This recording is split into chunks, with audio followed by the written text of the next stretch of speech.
Occasionally, I play a game that I want to discuss more than I would in a standard video. For example, Last of Us Part 2.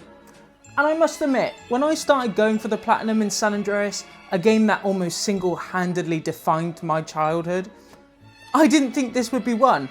I adored this game growing up and have so many fond memories of it to this day. So I thought, just like Vice City, I would play through it, love every single part, and would be able to gush about it for about 30 minutes. So I was surprised when I was playing it and found there were certain aspects that just weren't as good as I remember, and others that my mind had just completely deleted from my memory. Look, it has to be said before you leave a hate comment below. San Andreas is of course not a bad game, obviously, especially for the time. In fact, it's amazing. It's a true founding father of the open world game genre, but it's very much not perfect. And maybe it's more a me issue, but before replaying it, I kind of thought it was. But enough of the intro, let's just jump into it, shall we?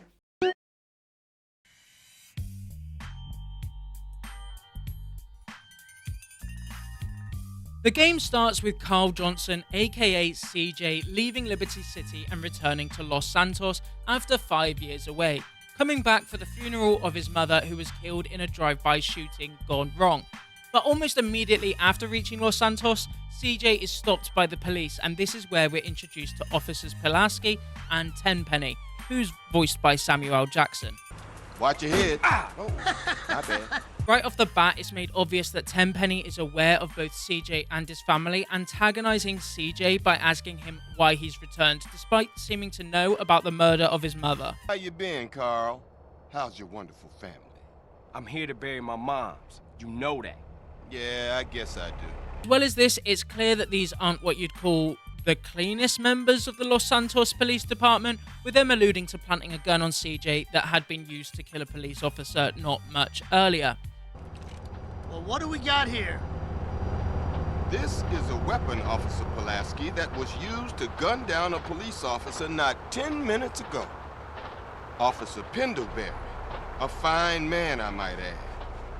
You work fast, nigga. You know I just got off the plane. Well, that's a good thing we found you and retrieved the murder weapon. That ain't my gun. Don't bullshit me, Carl. Yeah, don't bullshit him, Carl. Tenpenny uses this power to manipulate CJ into doing his bidding, telling him he'll be in touch before eventually throwing him out of the car in the center of rival gang territory. Down.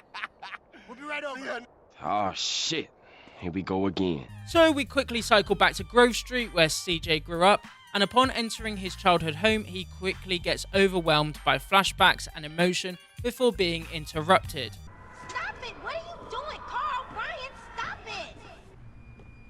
You picked the wrong house, fool! Hey, Big Smoke. It's me, Carl. Chill. CJ? Oh, my dog! What's up? Hey, baby, you okay, man? Nah, man. It's my mom's, homie. Hey, I don't know why this had to happen, but I promise you, I'm gonna find out who killed your moms. Big Smoke is another member of the Grove Street families and a good friend of CJ. He asks how CJ is doing and promises that together they'll find the people responsible for his mother's death. We then head out together to the funeral, where we meet the rest of the family, our sister Kendall and brother Sweet. Kendall is immediately welcoming and hugs CJ, but Sweet is cold and hostile, grilling CJ for not being here for his mother and abandoning the family all those years ago. Go on, man. That's another funeral you ran away from, fool. Just like Brian's. Sweet then shows CJ that the gang wars in Los Santos have been brutal while he's been gone, with the Grove Street gang a shadow of its former self, and other gangs taking not just territory, but the lives of dozens of their men. The hostility between the gangs is immediately shown as we leave the funeral and are interrupted by a barless drive-by shooting, forcing us to cycle home. Come on, you're going fucking slow. Oh, the barlers are back! Cycle, Sweet! Fuck me! When we reach home, CJ promises Sweet that this time he's staying here and wants to help the family, not head straight back to Liberty City. And we got our first trophy.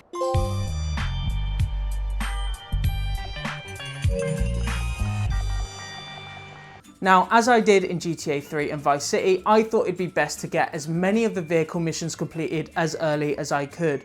So, with us now being able to explore Los Santos, I immediately headed for the hospital and bashed out those paramedic missions.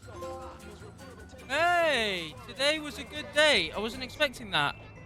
Go 24 hours in the game without breaking the law, being wanted, killing anyone. I was not expecting that. I've just been doing the paramedic mission. Right, this is it. Paramedic missions done. Got to drop off these last patients, and then this should be level 12 complete. Once again, really not as hard as GTA 3. GTA 3 far harder than Vice City and San Andreas. Vice City and San Andreas far more forgiving. As long as you don't destroy the ambulance or just drive into everything you see, it should be okay. And there you go. Savior earned complete 12 levels of paramedic. Got a cheeky little bonus in terms of money there as well. I am really, really hungry, and I don't mean me personally. I mean CJ is really, really hungry. That's why I've lost health. You can tell this game came out in like when Sims was at its like peak, because they've put fucking Sims in GTA. This like San Andreas, you've got muscle, hunger, sex appeal. I think is like, you can see stamina, muscle, fat, sex appeal. Like you've got stats and stuff. I can't actually eat though. With those out of the way, we meet up with another member of Grove Street and long-term friend of CJ, Ryder. Now, Ryder is a total loose cannon, never thinking plans through and always causing trouble for those around him. He's also like a total dick to CJ, constantly giving him shit for running off to Los Santos, even more so than Sweet. In this mission though, he needs our help to pull off a robbery, but not before telling CJ that he has to get a new haircut. So we take a quick stop at the barber's before heading to a Domino's style pizza place. At first we head in there for some food. You see, San Andreas actually introduces some RPG mechanics into the series for the first time, with CJ having several stats which affect both his character's appearance and his behaviour. For example, if you eat too much, you'll get fat, which lowers your stamina and prevents you from climbing and jumping high. But if you eat too little, then you won't have a great deal of energy, which can eventually lead to you losing health if you don't eat in time. He also has a skill level for different guns and vehicles, which affects how they perform. I mean, was The Witcher 3 inspired by this game? Anyway, after grabbing a few slices of pizza, Ryder tries to rob the place, which goes well. Oh shit, run! Luckily, we get away and we head back to the Grove to meet our brother, Sweet. He wants to increase Grove Street's presence on the street of Los Santos, so we head out to spray tags. This is a form of collectible in the game with 100 tags throughout Los Santos, and one that I'll have to come back to later in order to earn 100%. But we do knock out the first 6 in this mission. In the next mission, we meet up once again with Sweet and the others and discuss the crack problem in the gang, with them in large part blaming this for the downfall in Grove Street's power on the streets, as they refuse to deal with that side of gang life. So we head to a dealer's house to, well, take them out, helping to put the Grove Street name back on the map. And with that mission done, I thought it was time to bash out a couple more vehicle missions before moving on. Right, this should be the final taxi fare. 25 done here, which means 50 in total. There's the trophy. Yes, I speak English. Reach 50 fares in taxi mode. Right, and this should be, I believe, the final fire for the firefighter trophy. Done! Firefighter missions complete. You're now completely fireproof. Rescue a kitten 2. Complete 12 levels of firefighter. And after hours of taxi and fire missions, it's safe to say CJ has gotten a little peckish. So he gathers the lads and we all head out to grab some food at a local Cluck and Bell. Our moms get killed. We gotta talk about it. Some people say they saw a green saber doing the work. I'll have 2 number 9s, a number 9 large, a number 6 with extra dip, a number 7, 2 number 45s, 1 with cheese, and a large soda. After grabbing some food, we get distracted by some ballers driving in our territory and immediately chase after them. The next day, we walk in and find the lads playing dominoes. By the way, they completely fucked up Sweet's face in this remaster. I mean, what the fuck? Brother, Anyway, CJ is rightfully worried that the gang doesn't have access to a great number of guns. Well, what you gonna do if the ballers roll through? Throw shoes at him? So we head to an old contact called Emmett to get ourselves a piece. Now, Emmett isn't entirely all there, Hey! Who shot at me? but we get our hands on a gun, and after some target practice where Smoke shows off some Bond-like moves, Cap your ass! And your ass! You want some too? Ice cold, baby! I knew I was the chosen one! Oh, man. Check out Special Agent Big Smoke. with CJ now being a true gun-wielding American, we get a call from Sweet that we need to get ourselves into the Grove Street colours if we're truly going to represent the gang. So after a quick trip change, we head out into Barla's territory and take some down in an old-fashioned drive-by. This gets us a wanted level, however, which we lose by going to the pay and spray, grabbing us a trophy. Next, we meet up with Ryder, who has been given the scoop on Just on me, motherfucker. who has all the guns that Grove Street would need to defend itself from the Barlers and maybe take some territory back for themselves. So we wait for nightfall and then sneak into his house while he's sleeping and steal crates of these weapons, which he's conveniently left for us on the floor. Once this mission is done, we actually unlock burglaries as a possible side activity, but thankfully they are one of the few things not required for the 100% trophy. After the mission, I couldn't be bothered to drive all the way back to Grove Street to save the game, so I bought this house that was a lot closer to where I was at the time, which got me trophy number 7. When I woke up, I fancied some breakfast, so headed straight for a nearby Clucking Bell and grabbed a snack, which actually got me another trophy. We then headed to Big Smoke's house and find him there with Sweet, and they ask if I want to head over to the prison to pick up a member of the gang who'd just been released, called Jeffrey. Hey, man, it's OG Loke, homie. OG Loke. When Jeffrey gets out, he says he wants to head to the house of this guy who is dissing him and stealing his rhymes in prison. But when we get there, we learn the truth. Jeffrey, you got the wrong idea, man. That was just a prison thing. I got plenty of muchachas on the outside. I don't need your scrawny ass. So we have to chase after Freddy across Los Santos on a motorbike. Now, I wasn't sure whether I was allowed to shoot at Freddy myself, but eventually Jeffrey's shit aim was annoying me enough that I just went ahead and did it, immediately blowing him up. Don't you say a damn thing, CJ. Was you lonely, Loke? After dealing with Freddy, we're actually able to start doing missions for Jeffrey. OG Loke. Yes, I refuse to call him that. These usually revolve around helping him start his non-starting hip-hop career. I mean, not only is this guy completely tone deaf, but his rhymes are shambolic. If he ever makes it as a musician, I'll do a shot in this video. I spit it harder than anybody in the world could do. It's like sucks. Damn. One of the missions we do for him involves us breaking into the mansion of actual successful rapper Mad Dog and stealing his rhyme book. And this was actually our opportunity to get the first missable trophy of the game. And fuck me, was it a complete ball ache. Ah! Stealth kill! He had his fucking thing up, man. Right, you've got to wait. They've got to be standing still. Just kill me. They've got to be. What I've discovered is they have to be. I've got armor on. They have to be standing still for you to be able to stealth kill them, which is so dumb. So dumb, because otherwise he just stabs them. Even if he has his knife in the air and you're crouched and everything else is okay for you to fucking stealth kill them, they need to be stood still.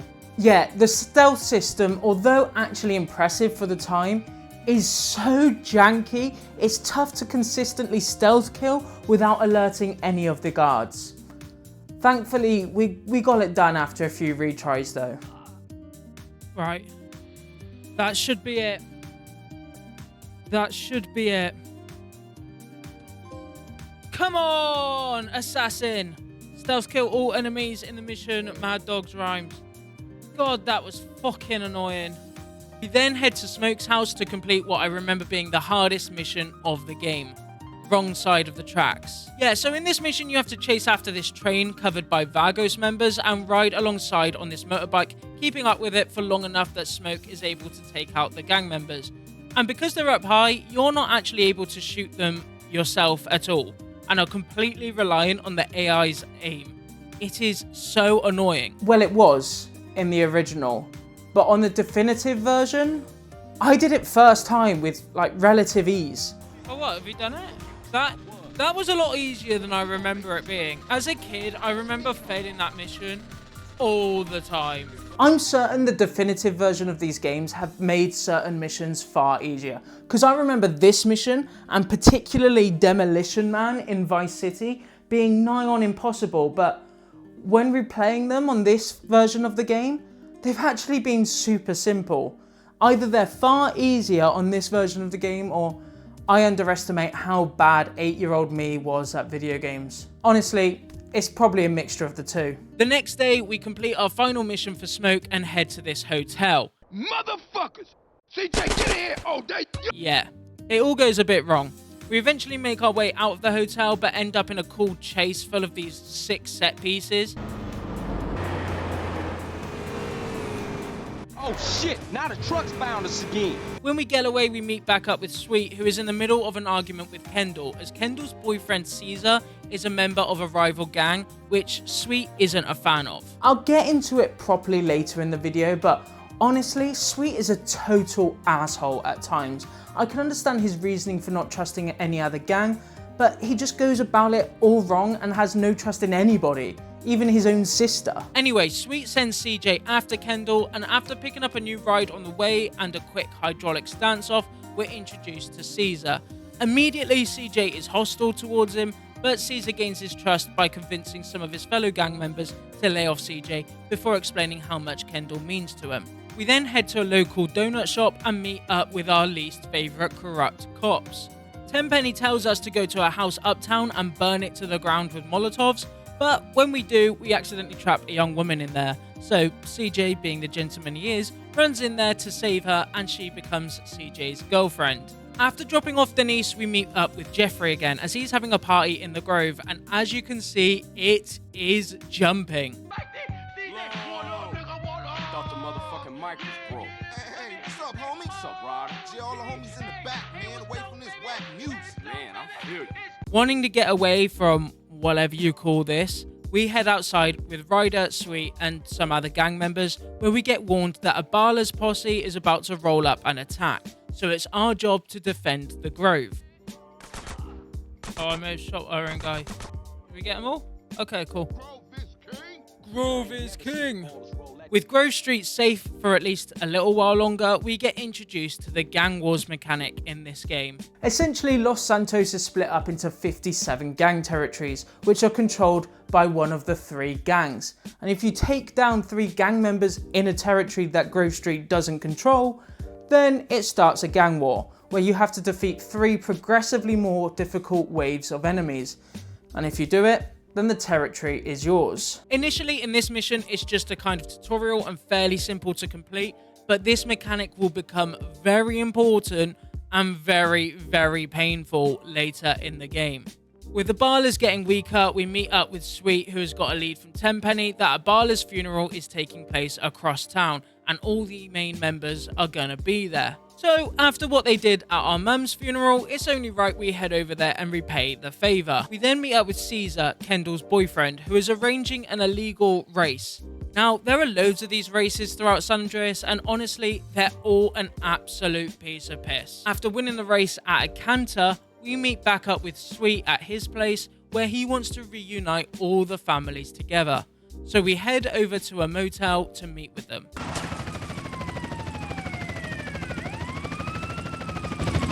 So, yeah. After Smoke and Ryder run away, we have to save Sweet, eventually following them up to the roof and taking down this chopper.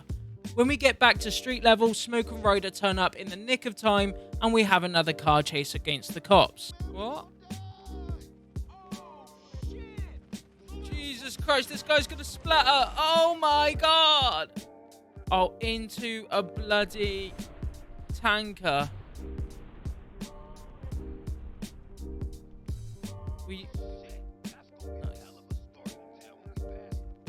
It's fair to say the next day, Sweet is buzzing, convinced that Grove Street is back to the very top and will be able to finish off those ballers once and for all, with them arranging to meet up at a crossroads before rolling into Barla's territory.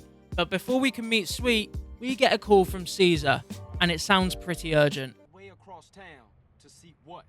Just in time, ese. Take a good hard look over there.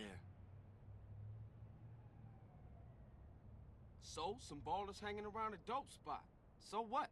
Just watch, homie. What the fuck? Ryder? Oh, no. Shit, Smoke, what you into? Shh, that's it. Look at that ride. That's the motherfucking Green Saber. Tenpenny as well. This twist is simply amazing, it really is. In each of the previous games that I've played, Rockstar tried to pull a twist like this. In GTA 3 it was the twist with Salvatore, just didn't work at all, it was completely random and misplaced. You had the twist with Lance in GTA Vice City, much better than in GTA 3, but even then, at the point of the game Lance turned, he had become such a moany bitch that I honestly didn't care. But this twist, seeing Smoke and Ryder working with Tenpenny and the Ballers, to see them sell you out like that after spending the last 5 hours getting to know them and working alongside them for the good of the family, to see them not only working with the Ballers, but then when they unveiled that green saber, the very green saber that was involved in the drive-by that killed CJ's mum, an absolutely incredible twist, and child me was blown away. At this point, CJ's realised that more than likely Sweet is walking into a trap.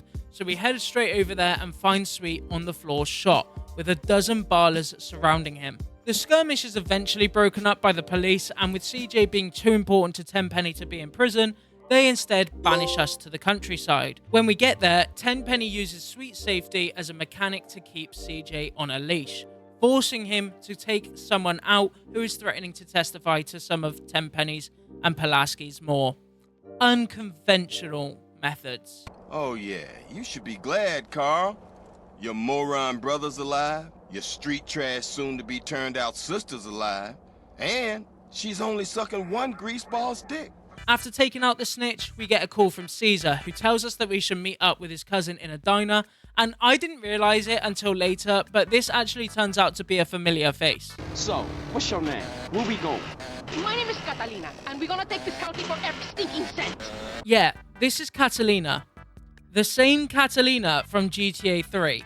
No, I actually didn't know this at the time, because I had actually completely forgotten the name of the crazy woman from GTA 3. Yeah, I'm an idiot. But somehow it gets even worse later. It's fair to say that Catalina and CJ's relationship is a tad complicated. In her missions, she forces us to rob 3 different establishments in the San Andreas countryside: a fuel station, a betting shop, and a bank.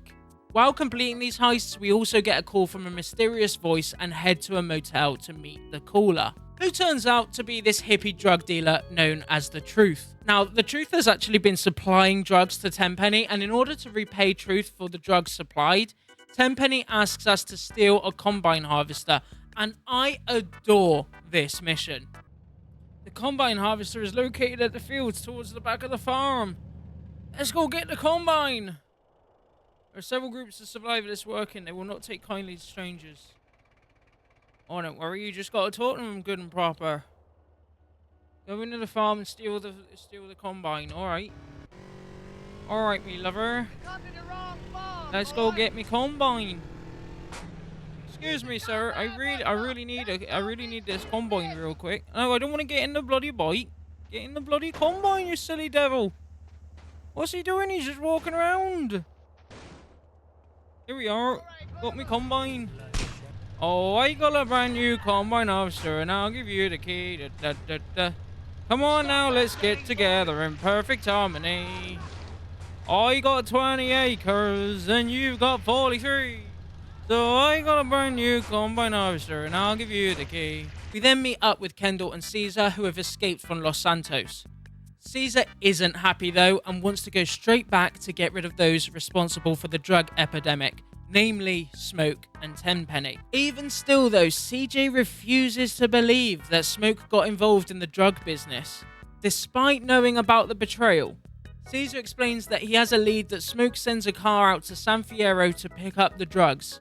CJ just tells them to stay calm and not do anything right now. We then actually start doing races with Caesar in order to earn some more money, and this is where we're introduced to this guy, Woozy. After winning the race, Woozy gives us his number to do some work with him if we're ever in San Fierro. In the next race, Catalina turns up with her new boyfriend. This Carl? This is my new man. Are you jealous? Are you going to fight for me? He looks like Claude. Jesus Christ. Put 2 and 2 together, man. After easily winning the race again, Catalina gives CJ the deed to a property in San Fierro. My lover needs his car so we can go to Liberty City. Liberty City? Yeah, whatever. I'll take a property. He's a very strange young man. He's an idiot. We then meet up with Truth, just as we hear a helicopter and realise that the police are on their way. So we have to burn the growing weed with a flamethrower and get out of there. Like, surely burning it doesn't really make much of a difference because the plant is still here, just fucking burnt. After burning all the weed, we head to our new garage at San Fierro, the second large city in the game. Now, here CJ is pissed because of the state of the garage, but honestly, I think it has a lot of potential. Sure, it needs a bit of work, but he got this for winning a race easily. I think that's pretty good. So we head out with Truth to gather a team to work at the garage, including Zero, voiced by David Cross. Oh, no, I'm not in the group yet. No, I'm afraid I just blew myself. There's got to be a better way to say that.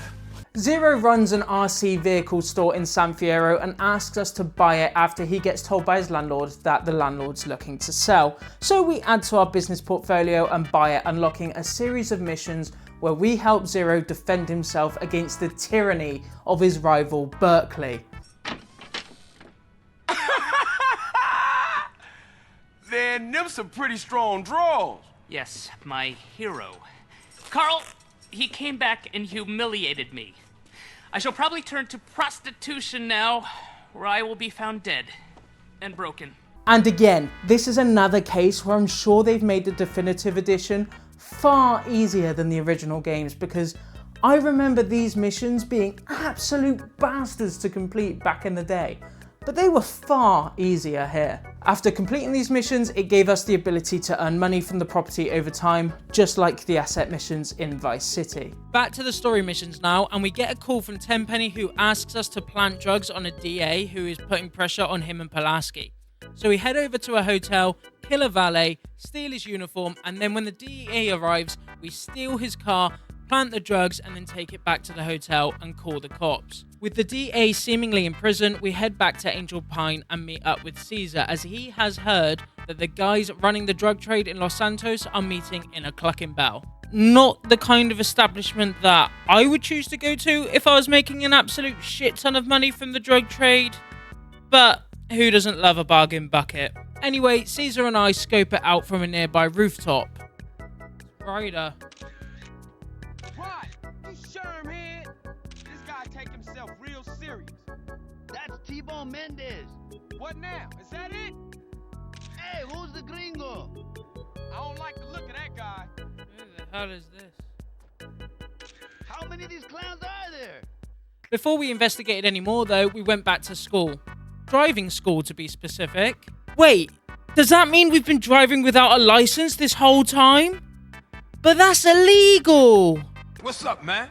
Wanna go to prison? After finally getting our license, we get a trophy. Hey! School's out!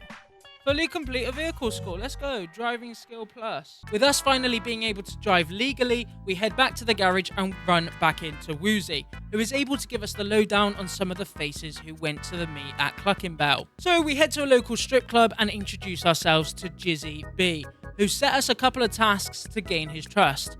First, we have to drop off one of his girls at a hotel before he then sends us to take out a rival pimp. Then we took out a group of men who were harassing another one of Jizzy's girls, and then heading back to the hotel to kill the client and his protection, and this was all in one mission. It worked though, and with all that completed, we have Jizzy in our hands. What did you just say to me? The next time we meet up with Jizzy, he introduces us to another one of the men that was spotted in the drug meet, T-Bone Mendez. He's the muscle of the group, as we later find out. Hey, you a pinchy hooter or what? Before that though, we have to find another member of the gang, Mike Torino, who has been kidnapped by a rival group, and this was actually our second missable trophy of the game. You see, in this mission, we have Mike on the phone and have to work out his location based on the clues that he can hear. However, you get a trophy if you just skip all the clues and drive straight to the airport where he is being held. We then head over to meet with Woozy. It's right this way. You know of the boss's curse? Curse? Nah. He's blind. Blind? But we was just racing cars last week. Yeah, it was pretty obvious. I mean, I'm not sure if I just remembered that Woozy was blind, but I felt it was pretty obvious from the first second you saw him. Nonetheless, after this revelation, we go to a meeting that was arranged with the Vietnamese gangs. What's wrong? You lost? Need a hand? No. I was just, getting the feel of the place. Oh, man. Woozy. What's got you so spooked? oh, sorry. Didn't see you lying down there. He's dead. They all are. The blood feathers wiped out? We do a couple more missions for Woozy and the Triads, which includes collecting this car from the airport, which the Vietnamese are guarding, and then acting as a decoy and bait the Vietnamese away from San Fierro. We then head to a local fuel station to meet up with T-Bone Mendez. Someone's in the back seat. Can you not see? I can literally see his shoulder.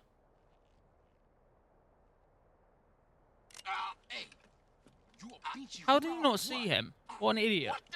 Once Mendez has finished messing about, we have to head out in front of this van and remove any roadblocks in its course using a provided RPG, which I was able to do with ease, even running between the roadblocks at times. With the van safely arriving at its destination and us gaining more trust with the drug pushers, we head back to the garage to find the cop versions of Tweedledum and Tweedledee are back again. They inform us of another poor soul who is looking to shed light on their corruption, which simply can't happen. So we have to follow this reporter all the way to his source before taking them both out. Which means it's a tailing mission. I hate tailing missions. I know this is a game from 2004, so I can excuse it a bit, but how this is a mechanic still used in modern gaming is beyond me. It's just the most mind-numbing gameplay, and can I just say, also it makes absolutely no sense. Surely if a car is sitting in the middle of the road a full 100 feet behind you and not pulling up, that would be far more suspicious than a car that was just pulled up behind you normally, right? Well, this is video game land, so no, you have to do whatever you can to stay as close to the target, but also as far away from the target as you can. Anyway, we eventually reach the reporter and their source, and we take them both out. With this done, it's time for us to finally take down those responsible for the Los Santos drug trade, starting with Jizzy B. So Caesar gives us a silenced pistol and we head to Jizzy's nightclub and sneak in via the roof, being careful to avoid all detection. Eventually, we get there and we're just treated to a cutscene where CJ just rolls right up to Jizzy and puts a gun to his face. Okay. Was there any need for us to stealthily walk into the club then, if CJ's just going to reveal himself?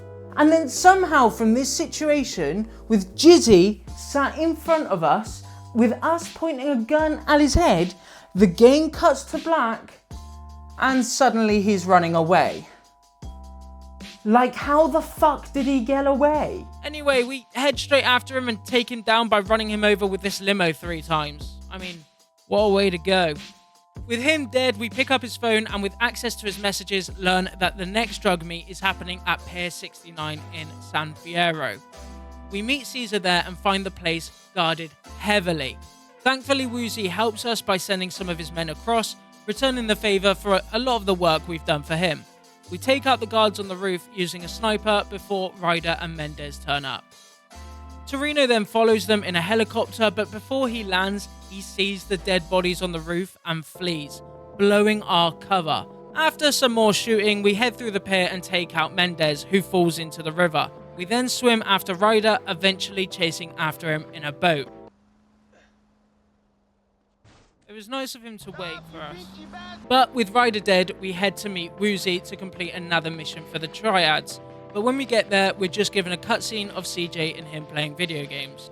Yeah, so it turns out in order to start the next mission, CJ's lung capacity, i.e. swimming ability, needs to be a certain level. This is just so strange, and literally the only time in the whole game where you need a certain ability to start a main mission. So I had to spend literally 15 minutes swimming in the water to build up my lung capacity, which is especially annoying because looking back, I can't think of a single other main mission that involves any swimming at all. So I literally had to do this just so I could use it for the one mission. Just instantly boost the lung capacity to the required level, Rockstar. I'm sure it wouldn't bother anyone, especially not as much as completely killing any momentum in the game, and spending 15 minutes swimming bothered me anyway. Do you know what made this even worse for me? The fact that this mission was fucking miserable. I don't know what I'm meant to do here. I don't. As soon as I come up for air, I get spotted. Well, the swimming part anyway. But I just don't know. I just don't know. I haven't got enough breath to dive all the way to the fucking boat. But it doesn't matter where I come up for air, I get spotted instantly. See him? Look, literally instantly. See, Woozie asks us to plant a bug on a freight ship that's stationed in the harbour. The problem is the ship is surrounded by patrol boats who seem to spot you almost instantly, and you have to consistently dive in order to avoid getting shot. But of course, then your breath runs out, so you have to head back to the surface, which gets you spotted, so you have to dive, but then you run out of breath, so you have to head back to the surface, but then you get spotted, so you have to dive again. You get it. I hated this part, which is really annoying, because when I reached the ship, I thought stealthily taking everyone out was actually like super, super cool, but I was just so pissed off with the swimming portions. I must be tripping or something. Shit, did you see that? And then look, oh shit, did you see that? So you got to dive straight back under, and then you got to come straight back up because you're out of breath, and now they're shooting at you, so you got to go under again. But then you're losing health, so you got to go up, and now they're shooting at you again. Bro, it's so dumb. It's such a stupid fucking idea for a fucking mission. Bro, I'm gonna die. Either, like, I'm not actually gonna make it to the end here. Can't hold his breath forever.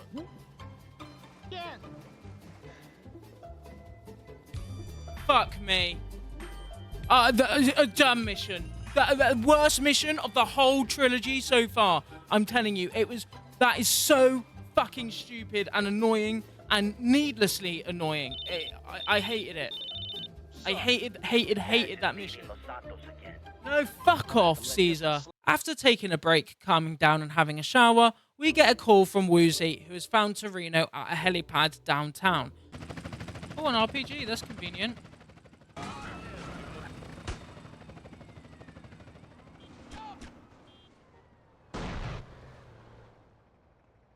Boom.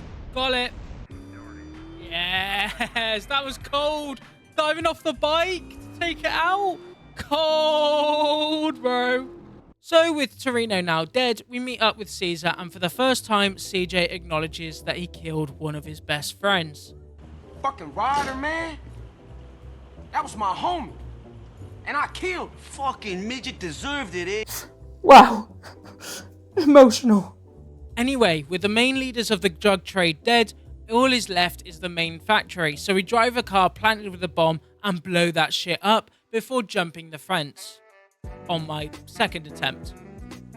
We then head back to the garage and get a trophy for completing the mission, and then a strange call from someone using a voice changer, demanding that we meet them at a ranch in Las Venturas, unlocking the 3rd island of the game. There could be another fucking 15 hours still. When I said that, I honestly didn't think 15 hours would be an underestimate. Anyway, we head to the ranch, but when we get there, the mysterious to introduce himself, instead talking to us via a speaker system. For some reason, he then asks us to race this monster truck through the countryside. You know, to prove ourselves, I guess. That goes well. Ah! What the fuck? Nah, that's not fair. It's a fucking monster truck and it got flown off a cliff by a fucking tree. Yet, despite being flown off a cliff by an errant tree, we still managed to reach the finish line with time to spare and prove ourselves to the mysterious voice, who turns out to be Mike Torino. Yeah, the man we thought we had killed in that helicopter? Well, I'm guessing he wasn't in there because he's very much not dead. Anyway, it turns out Torino is a narc who works for a government agency and he needs us to do jobs that he cannot be caught doing. In return, he will make sure nothing happens to Sweet while he is inside. The first of these is to steal a tanker with Caesar from a moving bike, which was actually pretty cool. On the next mission, we have to defend this helicopter by blowing up the enemy choppers, and I completely mess up when the helicopter flees. For some reason, I thought I had to use this motorbike to jump off the ramp. No idea why I thought that, but it turns out you don't. Nonetheless, I thought this would be a good opportunity to drown, which earned me another trophy. Then had to purchase this old disused airfield, which will largely be our base of operations while we're in Las Venturas. It also gives us the opportunity to go to flying school, which we absolutely nail. Clearly, all those years of playing this game growing up meant something, because I've seen people say they really struggle with these. We then get a call from Woozy, who invites us to his new casino on the Las Venturas Strip. When we meet up with Woozy, he tells us that the mafia who runs a different casino on the Strip has made it particularly difficult for the casino to get started, and offers CJ a share in the casino for his help in getting it running, which he accepts. As we do this, a member of the Triads comes in saying that one of the mafia thugs have been caught trying to interrupt things. CJ arranges for him to be tied to the windscreen of a car and scares him with his now licensed dangerous driving. The driving was enough to force the thug to reveal he works for the Sindaco family, which was enough for CJ, who took him back to the casino. We then meet back up with Woozy, who tells us that we need to rob the casino that the mob run. And to do that, we need explosives, so we head to a nearby quarry and politely relieve them of their dynamite, which is somehow impervious to the weight of a 6-ton truck driving over it, okay? And we escape using conveniently placed conveyor belts and ramps.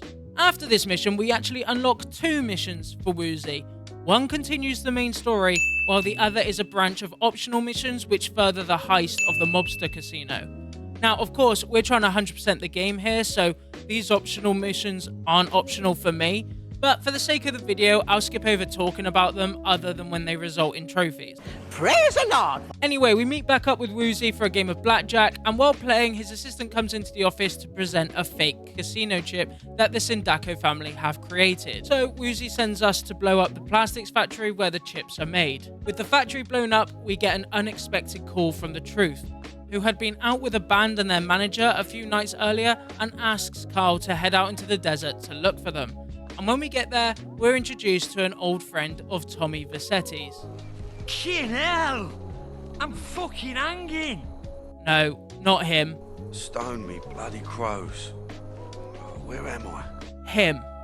Kent Paul, the drug-addicted former manager of Love Fist. Paul asks us to take him and his friend Macca, love the cheeky nod to Paul McCartney rockstar, to Caligula's Palace, the very casino that CJ is currently planning to rob. After a minor scuffle at a snake farm, we head to Caligula's, and when we get there, we see another familiar face. That looks like Kent Paul. Not Kent Paul. Oh, that is Kent Paul. That looks like the lawyer. Ron. It's the lawyer. Ken Rosenberg. Ken, that's his name. After leaving the casino, CJ calls Woozy to say he's found a way to scope out the casino without raising any eyebrows. The next day we meet back up with Rosenberg, who is panicking. as usual, and tells CJ that he's basically become the middleman of the 3 mafia families who run the casino, as none of them trust each other. So a hit on any member could mean war between them, with Rosenberg caught in the crossfire. To make things worse, the Forelli family has learned that Johnny Sindaco is currently in hospital recovering from the coma that Carl put him in. So we need to get to Johnny before the Forellis do. CJ heads straight to the hospital, but he's already been picked up by an ambulance, which must have been driven by the mafia. So we head across Las Venturas, stopping ambulances until we find the right one. After taking the ambulance, we drive Johnny to the Sindaco's abattoir, safe and sound. Well, other than the fact that he's in a wheelchair because of the psychological damage we had caused him just a few hours earlier. But he doesn't need to know that. After killing another good citizen who is potentially going to speak out against Tenpenny Pulaski, we meet back up with Rosenberg, who has suddenly got a bit of courage about him. Might be something to do with the several lines of cocaine. He decides he wants to visit the Sindacos to visit Johnny, which isn't a great idea for us, considering the last time Johnny saw CJ, he was strapped to the windscreen of a car, barreling down the wrong side of the strip at 100 miles an hour. Despite this, Ken forces Carl to go, which goes well, with Johnny immediately having a heart attack after seeing Carl and dying. How you doing, Johnny? It's fucking him. It's him. Oh my head. Oh God, it's him. Oh, my heart. My heart.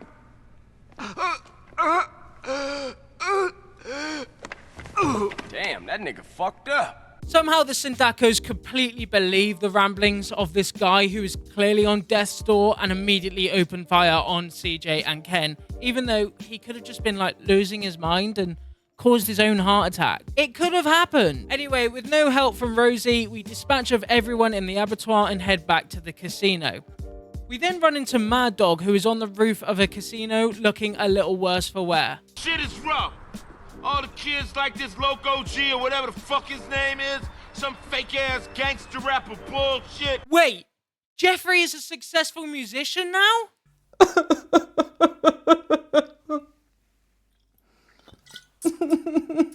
After catching Mad Dog and taking him to the hospital, we head back to the mafia-run casino where we're introduced to Salvatore Leone, the same Salvatore that Claude ends up popping in GTA 3. Salvatore informs CJ that a plane full of Forelli hitmen is on its way to Las Venturas, coming here to kill him. Now obviously he doesn't die here because Claude kills him in GTA 3, so we head to the airport and fly after the plane, eventually hijacking it mid-flight, killing everyone on board and taking it back to the airport. I think this is as good a time as any to mention another issue I have with the game, and that's how unfocused the Las Venturas section of the game feels to the main story. Throughout Los Santos and San Fierro, the main aim for CJ has been to stop the drug trade, get Sweet out of prison and find Big Smoke. Sure, in San Fierro he works with Woozy, but that makes sense because Woozy returns the favour by keeping track of the ringleaders of the drug trade and lends him some manpower.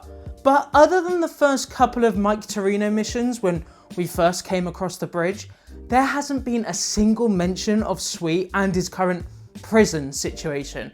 And I don't think Big Smoke's been spoken about since Pier 69. Instead, CJ is playing both sides in a war between the Mafia and the Triads. I understand he has a stake in the Four Dragons casino, but focusing on that while your brother is still in prison and possible killer of your mother still roaming the streets, it feels like CJ has completely forgotten about his family. And maybe he has. Maybe he isn't as family focused as Sweet and that's why he left San Andreas all those years ago, but I'm not sure that's true. And if that is true, then the game hasn't done a good job showing that. Let me know in the comments below if there is something I've missed from this section of the game that ties it more in with the main plot, but at the moment it just feels really disjointed. Anyway, after protecting Salvatore, we get a call from Tenpenny asking to meet in the desert. So under the watchful eye of Pulaski's 9mm, we dig a grave big enough for 2, before Hernandez tries to attack Pulaski, getting shot and falling in the grave. And suddenly we're now chasing after Pulaski? I mean, why wouldn't Pulaski just keep his gun pointed at CJ? Doesn't make a great deal of sense to me, but we chase after Pulaski and take him out. I then steal his car for good measure, which it turns out can be exported via the docks in San Fierro, so I drive it over the bridge. After exporting another car, I see this bike when I go to leave, but it turns out this actually starts a challenge, which, after eventually completing on my first go, it just keeps pushing you to the left, man. Like, what? Physically, I don't get how you're meant to fucking do this. Mate, I had 1.5 minutes. I had 1.5 minutes remaining on one ring, and I couldn't fucking do it. There you go. Bike or biker. Complete BMX or NRG challenge. Let's go. Once these were done, I started working with Woozy on the heist of Caligula's. Now, as I mentioned before, these missions are actually optional, although they are needed for the 100%. But I didn't know that at the time. In fact, I thought these were the only missions available to me because I'm stupid and genuinely believed the plane on my minimap was there just to represent where the disused airport was. But no, this is in fact another set of missions. So after completing a couple of missions for Torino, including this one where you have to ride a bike up the ramp of a plane that's taking off. How? I didn't hit anything? How am I meant to do that? It doesn't seem possible. We run into the Truth, who asks us to break into Area 69 and steal a secret project that they're working on. And this is actually our final missable trophy of the game. The trophy requires you to break into Area 69 without getting spotted. Once you're inside, you can get spotted, but you can't be spotted outside. And when I tell you that I was losing it with this mission, I'm so lost what saw me. Like, it doesn't seem to follow any fucking logic. What saw me there? There is no one about, there's no searchlights. So how was I possibly fucking seen? Absolutely zero fucking logic.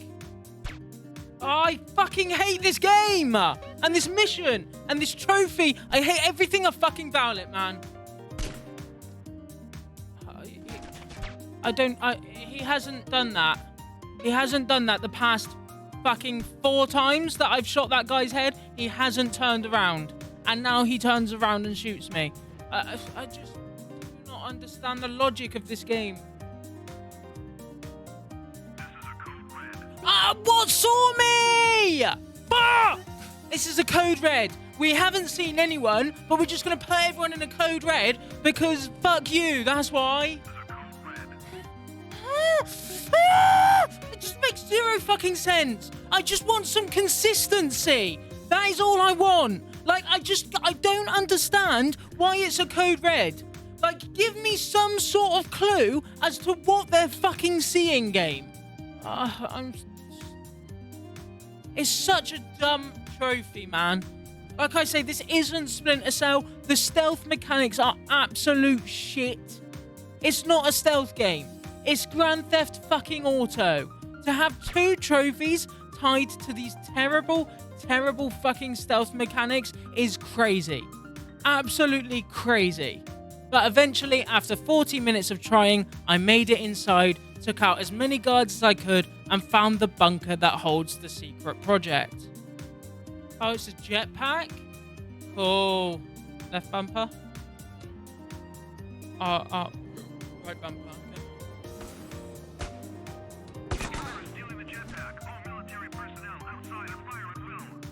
What? What the fuck? I was just pushing forward.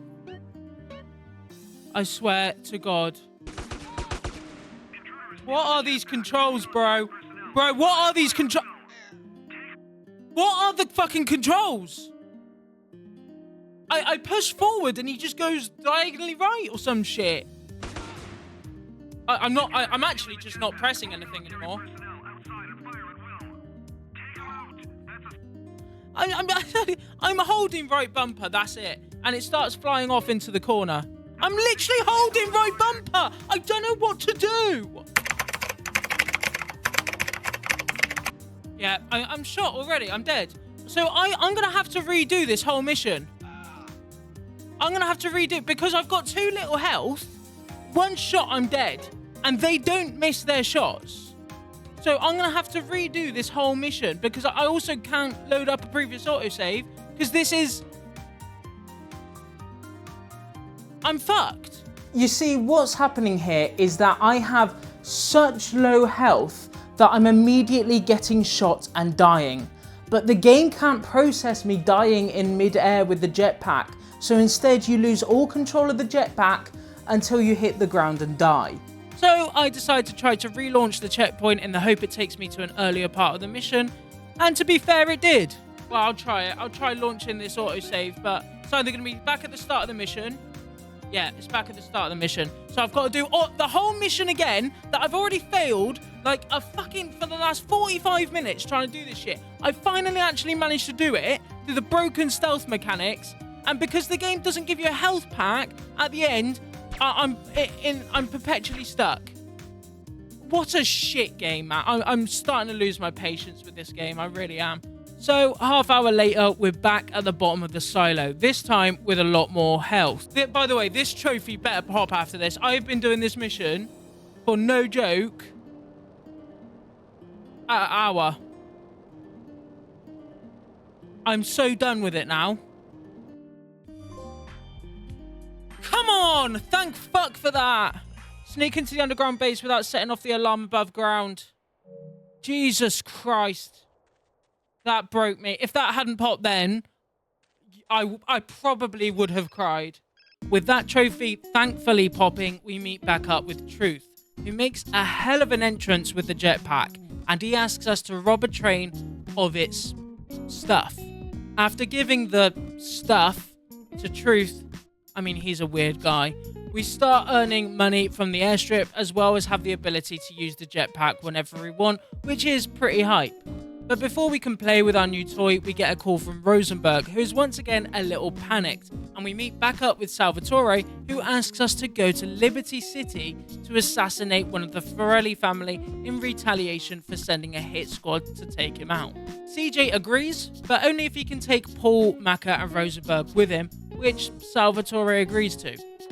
Once they've left the casino, however, Paul, Maka and Rosenberg escape Las Venturas while CJ heads for Liberty City. And we're back at Liberty City at the St. Mark's Bistro, the same one where we blew that fella up in GTA 3, which was actually really sick and a nice addition from Rockstar. Not sure it makes sense CJ flying across the country while his brother is in prison back in San Andreas, but I appreciated the callback. We shoot our way through the bistro, eventually taking out Marco Forelli before flying back home. Hey, Liberty City state of mind. Complete the St. Mark's Bistro mission. After heading back home and quickly robbing Caligula's for everything they have, we meet back up with Mad Dog, who is recovering after his wobble.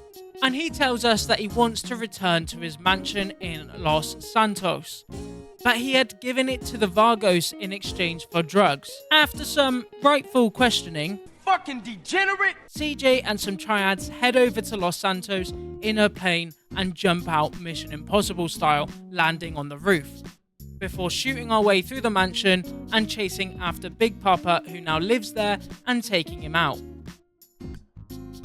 You've taken back Mad Dog's mansion. Respect. Nice.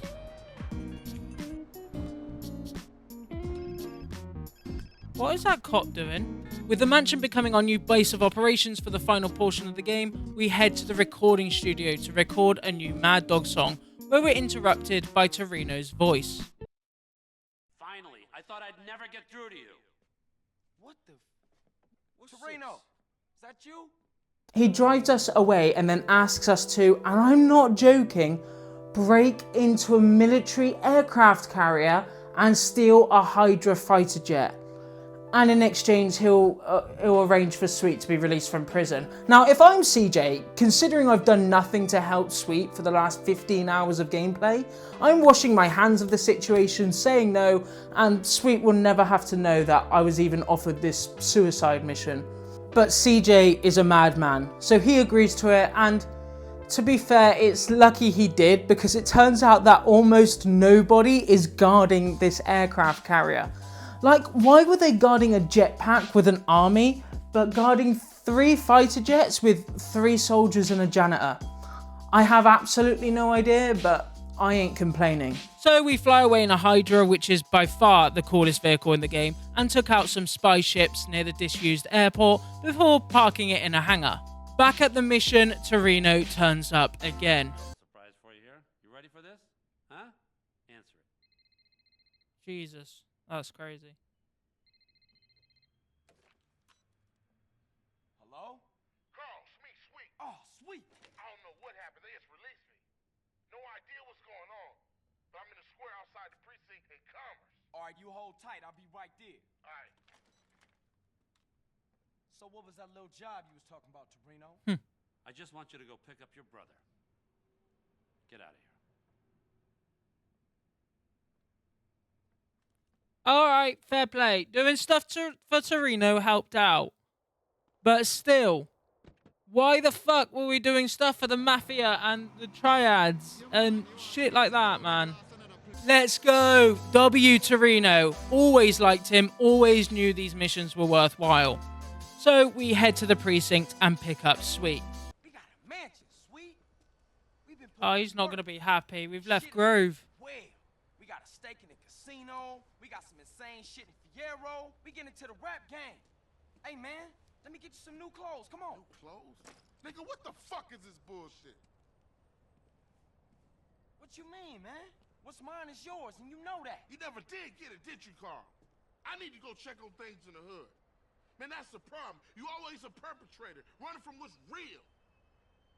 Hey, man, shit's fucked up there. You don't want to be in the hood. No, that's exactly where I want to be. Jesus Christ.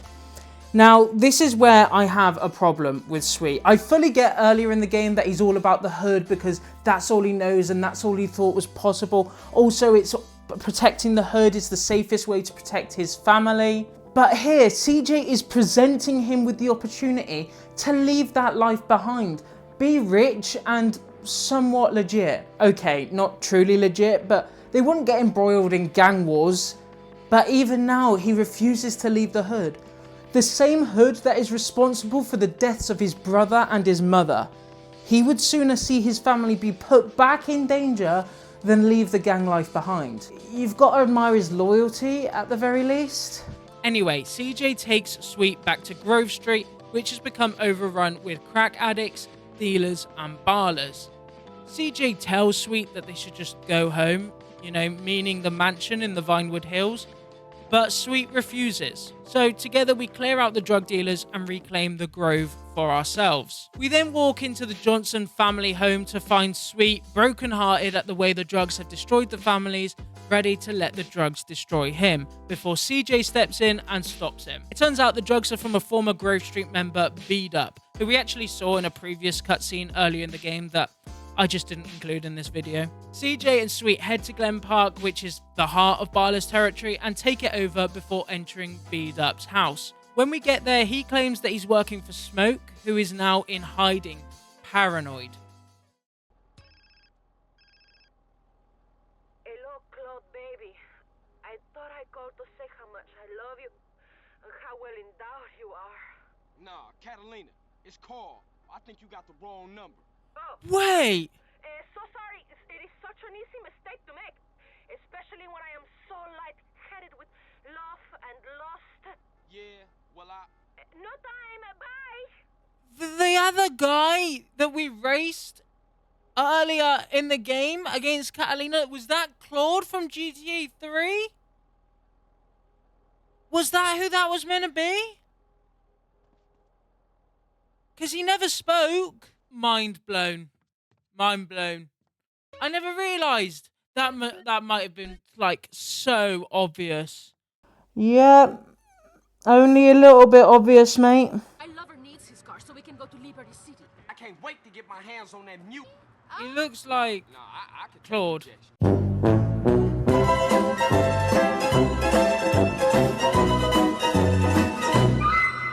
We meet back up with Mad Dog in the recording studio, who realises that the rhymes his competition, Jeffrey, is using are actually from his rhyme book.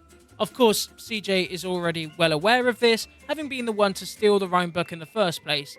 But Mad Dog doesn't have to know that. So we head to a music video shoot for one of Jeffrey's new songs and chase after him in a hovercraft, eventually switching to a go-kart before following him to the headquarters of his record company. He initially offers to buy our silence, but one of the executives of the record company overhears the conversation and offers to sign Mad Dog to the label and sue Jeffrey, essentially ending his career. We then meet up with a whole gang back in the mansion, watching coverage of the trial of Tenpenny and Pulaski, who have finally been charged for the gluttony of crimes they've committed. Oh wait, they're exiting the courtroom now. That bastard Pulaski will probably turn up dead just like the rest In of light of them. the lack of evidence against my client, the district attorney's office has seen fit to drop all charges What? against this innocent man. That's bullshit. The whole city is going up. People are fucking pissed off about this. People don't know what they want. We all being used. So with the streets in riots over the acquittal of Tenpenny, we drive Sweet back to Grove Street. At Sweet's house, we meet back up with Caesar, who says that his hood is being taken over by the Vagos and he needs help to protect it. So we head with him, clearing out wave after wave of Vagos gang members, eventually protecting the hood. A few hours later, we get a call from Sweet. Bruh, CJ, I've been thinking. The city's big, but it ain't that big. Some fools know where smoke's hot. But as long as the grocery families don't rule the streets, his money's gonna mean more than our rep. What you got in mind? We gotta hit those bars and volumes with everything. Hit every neighborhood they got. If that's the only way, I'm down for that. I'ma see what I can find out in the streets.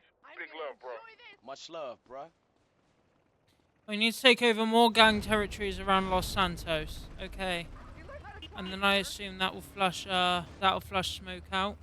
So, yeah, the final mission of the game is locked behind us owning a certain number of gang territories in Los Santos.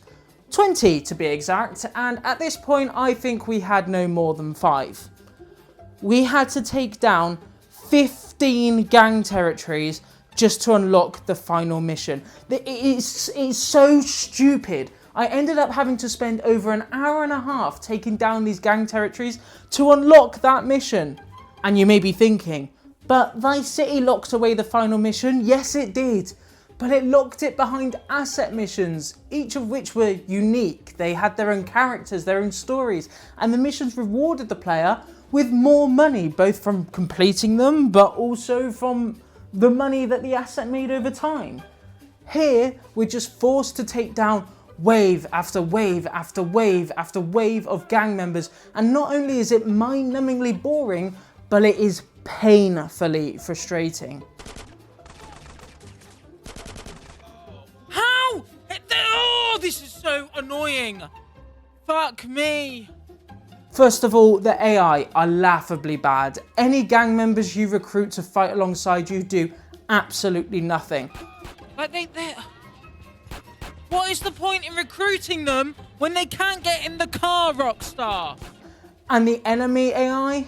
Well... Genuinely, if I have to... Why are they running away then? They're running away, they shouldn't count. And this next point, I understand that this is just an issue with the Definitive Edition because I don't remember ever having a problem with the classic lock-on system, but the lock-on in this game is one of the worst I've ever encountered. Who the fuck is shooting me over here? Why are you getting involved? You're not on the map. Why are you aiming at your own guy, CJ? Please, give me strength, man. Why is his lock-on aiming at one of his own fucking gang members, someone who's on his team, who's running away, and not the guy looking at him fucking shooting? Oh yeah, another thing worth mentioning. Any gang members that aren't spawned as part of the gang war and just spawn naturally are not included in the minimap. Meaning there could be a group of guys behind you and you have no idea until they shoot you in the back of the dome. And then, what makes it even worse is gangs are able to take the territories back. Meaning, especially during the riots where they're more aggressive, you're constantly getting messages telling you that you have to defend a territory you already own, even if you're on the other side of the map. And if they are attacking one of your territories, then you aren't able to start a gang war in any of the other territories until that one has been dealt with. Oh my god, lock on to the guys with guns, CJ! Yeah, I can't. I think because my place is under attack, I can't. Oh, this fucking game. It is just trying to annoy me right now. Honestly, this section of the game was fucking awful. It completely destroyed any excitement I had for the final mission and instead just filled me with rage and hatred. Hatred for Big Smoke, hatred for Grove Street Games and their terrible fucking lock-on system, and rage at Rockstar for putting the requirement in there for the first place. But after over an hour of pain, we finally got the call. Oh my god. Carl is sweet. Hey, what's up? You find smoke? After we dumped on those ballers, the Bargo started to speak. We got him now. He's hiding in Los Flores or East Los Santos. Time to saddle up, CJ. Alright, I'll get you and then we'll roll over there. Oh my god, it's over. It's over, guys. Oh my god, I cannot believe it's over. So we meet back up with Sweet and head out to Smoke's hideout. When we get there, we see it's heavily guarded, so naturally we steal a tank and drive it straight through the entrance. When inside, we have to go through floors of enemies. Thankfully, the game does give you armor after every floor, which helped. Brilliant. So hiding behind these actually does just fuck all, yeah? That's just so good for me. Love that. Thank you so much, game. Oh, we also have SWAT police in here who are only coming for me, by the way. Ignoring all the ballers. Yeah, that's so good. I love that so much. Surprisingly, though, after the initial death, we made it through the rest of the fortress without dying, eventually reaching the penthouse and confronting Big Smoke. Here we go. There he is. The evil son of a bitch. Annoyingly, Smoke is wearing armor, but luckily he has a fat fucking head, so we just aimed at that. Right, this is what I remember, but I can't remember ever getting Tenpenny. Nah, you're gonna be forgotten. You're yesterday's news, Smoke. Ratting us out to the ballers, to the police. Oh, here he is.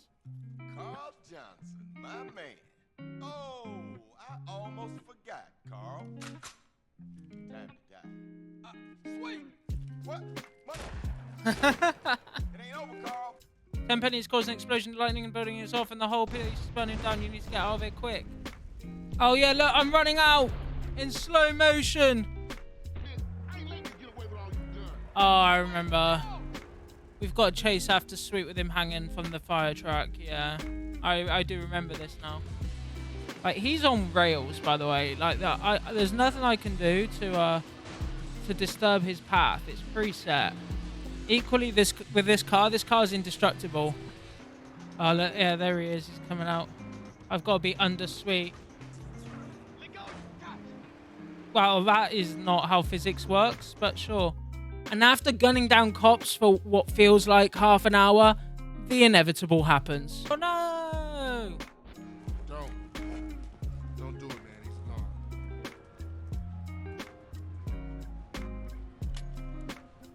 I just want to be sure it's over, man. That's all. It's cool. Don't need to put a bullet in him. He killed himself in a traffic accident. No one to blame. Fuck you, Tenpenny. See you around, officer. Fuck you, Tenpenny! The end of the line. Cool. Our first gold record. That was quick. Didn't we make that record like yesterday? So the main story is over, but of course our platinum journey isn't finished. We still have 17 trophies left to get. But with the main story finished, we shouldn't have long left, right? I have over 24 hours of footage recorded post completing the story. And there was about 4 hours that I didn't record. Now, thankfully, the majority of this time was spent grinding the ridiculous amount of requirements for the 100% trophy, which don't actually provide individual trophies themselves, so I'll largely skip over those. The first thing I did post-story was export all the cars in order to earn a legitimate business. With that done, we headed to the casino. We're gonna be making some money! Come on, give me a pair. Come on, that's a 2 pair. That's 500 grand. We are making some money, guys. Always remember, when it comes to gambling, the losers are those who quit too early. Keep going. 95% of gamblers quit the bet before they hit big. That's fact. Oh, I've been doing this for way too long. I think I'm going to call it there. Holy shit. How much money is that? Is that 195,649,000? I think I've got enough money. But we ain't done. Come on, let's go on the roulette. Regulars only. I'm sorry? Sorry, sir. Regulars only. I have I have $195 million. Wait, am I doing that right? No, I have $19 million. Sorry, sir. Regulars only. Let me on the fucking table.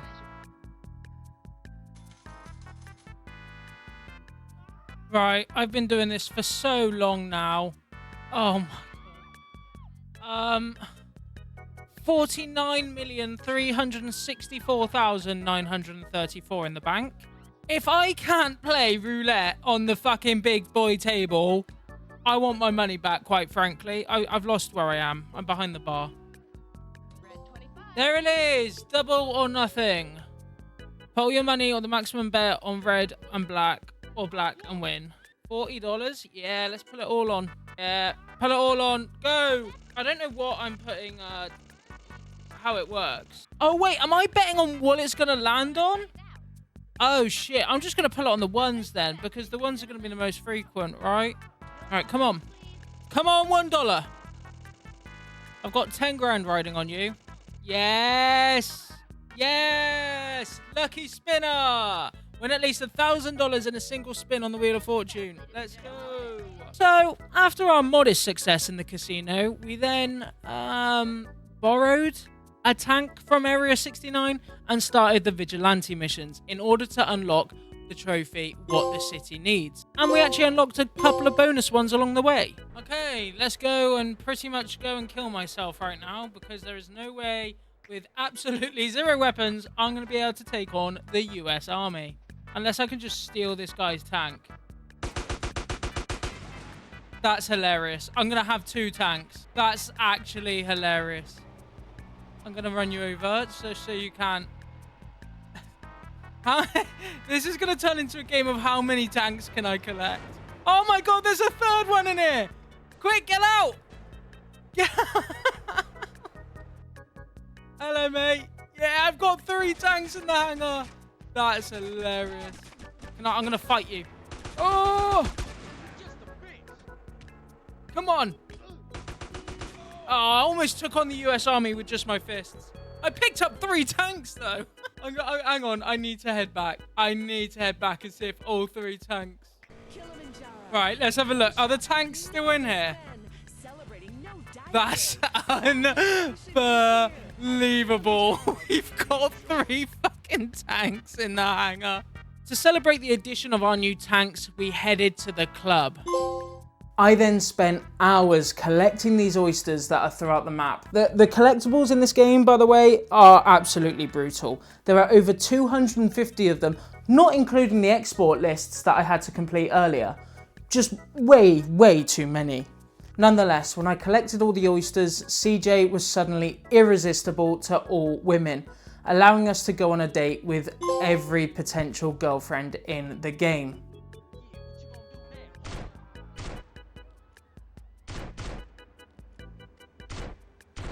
Does she not die?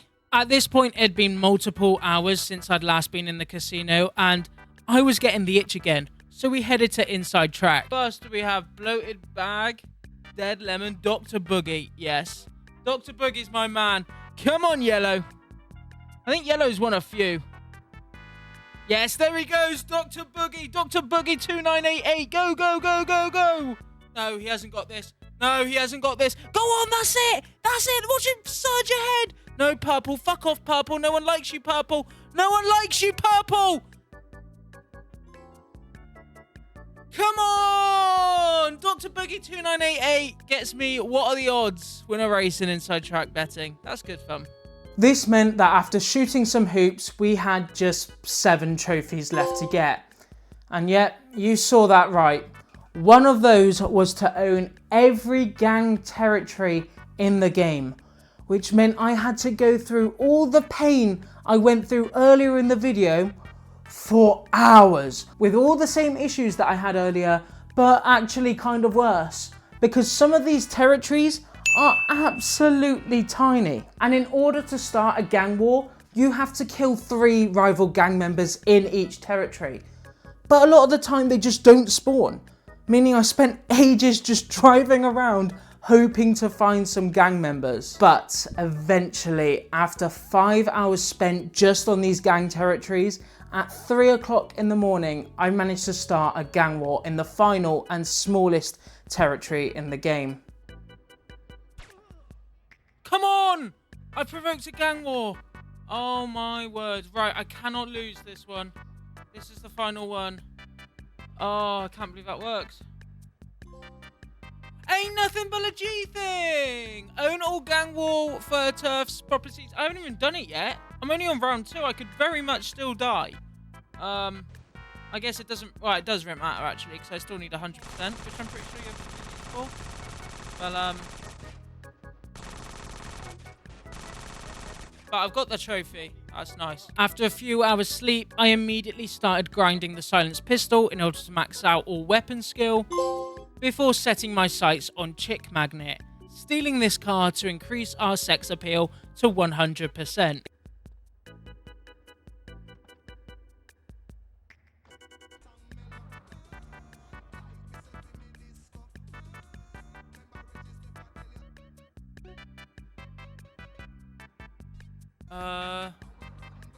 My sex appeal is at 100% game. My sex appeal is at 100%. Yeah, so after a not so mild panic, I closed the game and restarted it, but still no luck. So I resorted to our old friend Google and found others who had the same issue and a possible fix. So following their instruction, I stripped CJ off to his underwear and then went to the tattoo parlor and removed and applied tattoos. Until eventually... It's your car. Chick Magnet! Oh, thank fuck. That makes literally no sense. Oh. Next, I had to reach maximum weight, so I started grinding the fast food restaurants, Clucking Bell, Burger Shot, and we didn't care, we were eating it all. And possibly even leaving a gift of our own. Oh, CJ. That's gross, bro. Hey! I'll have 2 number 9s reach maximum weight. Let's see him. Oh, you're a big boy, CJ. You're a big boy. Never related to CJ more. I'm disappointed he only had 10 meals, to be honest. Body fat increased. You're obese. Yes, sir. This left only one thing to do in order to get 100%. So 450-pound CJ headed to the train station and started the freight train missions, which would cap off San Andreas. An iconic game that has more flaws than I remembered when I started. Hey guys, I just wanted to jump in here because I go on to talk about the issues I have with this game, specifically around the third act, which, as I mentioned before, feels largely unlinked to the main story, and that awful requirement for the gang wars element. They are awful, and I stand by that. They are awful. But because of that, I go on to say that this GTA game is overrated and that Vice City is better. As a kid, I always thought this was the peak of the franchise. And as a sandbox, I've got to say, prior to GTA 5, it was the peak of the franchise. But as an overall game, I think I've changed my mind. I think Vice City has it beat. But since I've been editing this video, time has sort of given me a new perspective on it, to the point that I don't think I can stand by that. In a modern day where we can pick up our controllers and access any of thousands, probably even tens of thousands of games instantly, this might not be the tight yet comprehensive experience that we're used to nowadays, and it might not live up to the standard of gameplay or pacing that we have in 2024 either. But I'll tell you what San Andreas is. San Andreas is exactly what 8-year-old Connor needed in 2004. In 2004, I didn't give a shit that Sweet was an asshole or that CJ was as focused on getting Sweet out of prison as I am adding fruit to my diet.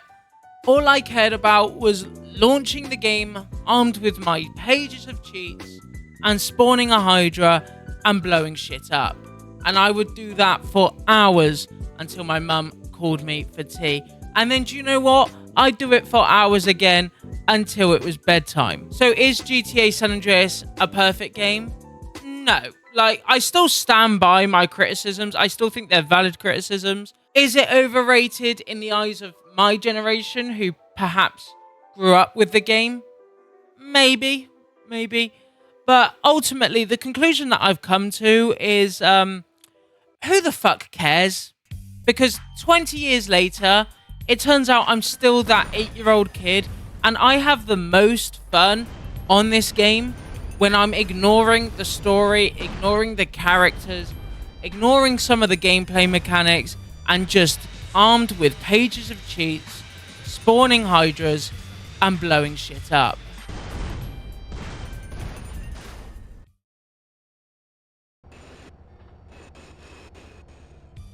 Boom! 100% achieved, remastered! Oh, and 100% completion. The game is fucking complete, boys. Get the limo that I deserve. Let's go save the game and let's go get this motherfucking platinum. Right, now we've got 100%. All we have to do is go new game and start it all over again. Come on, boys. Let's do it again. There we go. Here we go again.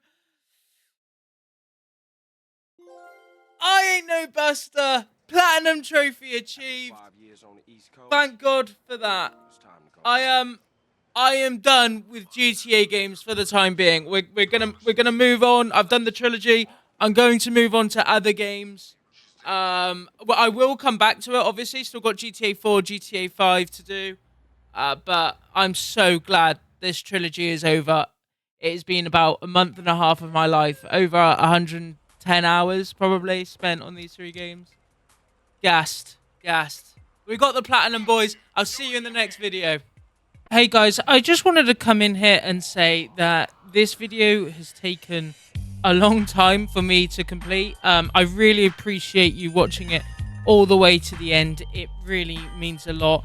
If you've made it this far, then if you don't mind leaving a like and maybe even subscribe if you haven't already. Like I said in the video, this has been a month and a half of my life outside of, you know, my full-time job. So any support would be absolutely amazing. I really appreciate it. And go check out some of my other videos. Like I mentioned at the start of this one, I do have a long form video about The Last of Us Part 2. But if you're looking for shorter stuff, I've definitely got some of that as well. And some videos that I'm really, really proud of. I hope to see you on the next one. Thanks. Bye.